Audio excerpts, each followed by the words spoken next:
இங்க அடிக்க அடிபாத்தா சாணி வெளியே வந்து போல இருக்கு, மூத்திர தெரிக்கும் போல இருக்கு. ஐயா பார்த்து அடிக்க. அடுத்தபடியாக ராஜராணியாக ஆட காத்து கொண்டிருக்கும் கரகாட்டக்காரன், கரகாட்ட கவிஞன், கிராமிய பாடகர், சினிமா பாடகர் என்று சொல்லக்கூடிய எங்களது தஞ்சையை சேர்ந்த மைக்கேல்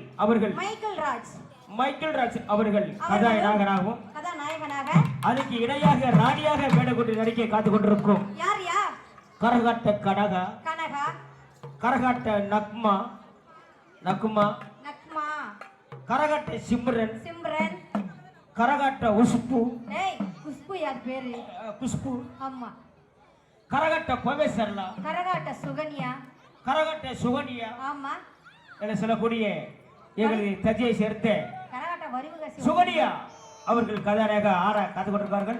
நல்லா ஆடுவார்கள், பாடுவார்கள், அவுத்துப்பட்டு ஓடுவார்கள். அப்படி தெரிந்து கொண்டு அண்ணாவி போடுங்க, இவங்களுக்கு மட்டும் 500 பாட்டு வாசிக்கிறீங்க.